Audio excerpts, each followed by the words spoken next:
और बहुत महत्वपूर्ण हाथ जोड़कर विनती करना चाहूंगा, restore indexation on long term capital gain. Ma'am, पूरे दुनिया में इन्वेस्टर्स को इन्वेस्टमेंट्स करने के लिए प्रमोट करने के लिए इंसेंटिवाइज किया जाता है। इस देश में इंडेक्सेशन हटाकर हम इन्वेस्टर क्लास को डिसइंसेंटिवाइज कर रहे हैं इन्वेस्ट करने के लिए। इंडेक्सेशन हटाना टैक्स लगाना नहीं है, इन्वेस्टर्स को पीनलाइज करने जैसा है। मैडम, मैं बताना चाहता हूं, inflation ravages the value of money.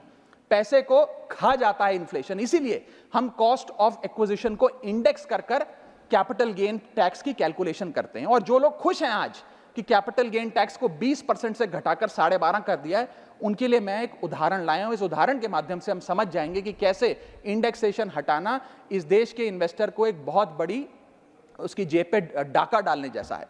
Madam, फर्ज करिए कि 2001 में आपने 1 करोड़ रुपए का एक मकान खरीदा।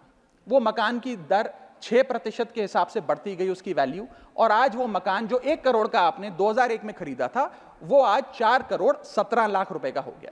अब दो सिनेरियो हैं, एक इंडेक्सेशन का सिनेरियो जिसमें आप बेचें उस पर टैक्स लगे, और एक नया सिनेरियो जिसमें आप उसे बेचेंगे तो नई रेट के अकॉर्डिंग उस पर टैक्स लगेगा।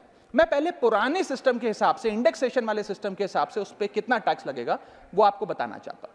आज वो मकान जो आपने वर्ष 2001 में 1 करोड़ का खरीदा था, वो आप 4 करोड़ 17 लाख रुपए का बेचती हैं, तो आपकी सेल प्राइस 4 करोड़ 17 लाख, लेकिन आपकी purchase price, inflation adjusted indexed purchase price 1 crore नहीं, लगभग 3 करोड़ 60 लाख के आसपास आती है। यानी कि आपका sale price minus purchase price, जो प्रॉफिट ऑन सेल है, वो 54 लाख रुपए होता है। उस 54 लाख रुपए पर 20% के अकॉर्डिंग आप पे टैक्स लगता है। यानी कि इंडेक्सेशन वाले फॉर्मूले से आपको कुल टैक्स 10,80,000 रुपए देना पड़ता है। मैं राउंड ऑफ करके 11 लाख रुपए कहता हूं। लेकिन जो नई व्यवस्था है जिसमें इंडेक्सेशन आपसे छीन लिया गया है, उसमें sale price 4 crore 17 lakh, cost price 1 crore, मुनाफा 3 करोड़ 17 लाख, उस पर 12.5% टैक्स, यानी कि टैक्स कुल मिलाकर आपका बनता है 39,62,000। यानी कि नई व्यवस्था में वही 1 करोड़ का मकान अगर आप बेचेंगे आज 4 करोड़ 17 लाख का, तो आपको लगभग 40 लाख रुपए टैक्स देना पड़ेगा, और पुरानी व्यवस्था में आपको मात्र 11 लाख रुपए टैक्स देना पड़ेगा। यानी कि 40 माइनस 11 लगभग 29 लाख रुपए का एडिशनल टैक्स आपको देना पड़ेगा मात्र 1 करोड़ रुपए के प्लॉट की सेल पर। यह है इंडेक्सेशन का खेल। इसीलिए indexation long term capital investments के लिए अति आवश्यक है। मैं सरकार से अनुरोध करूंगा कि उसे ना हटाएं, और आज मैं इस सदन में भविष्यवाणी करता हूं, अगर आपने इंडेक्सेशन वापस लागू नहीं किया तो 3 चीजें होने जा रही हैं इस देश में।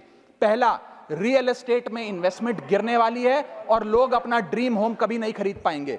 दूसरा, अंडर वैल्यूएशन होगी प्रॉपर्टी डील्स की, सब लोग सर्कल रेट पे प्रॉपर्टी खरीदेंगे बेचेंगे, कोई असल कीमत नहीं बताएगा। और थर्ड थिंग जो इस देश में होने जा रही है, रियल एस्टेट सेक्टर में भारी तादाद में ब्लैक मनी आने जा रहा है अगर आपने ये इंडेक्सेशन का फैसला वापस नहीं लिया। For exclusive and insightful videos, subscribe to our new channel ABP Live Premium.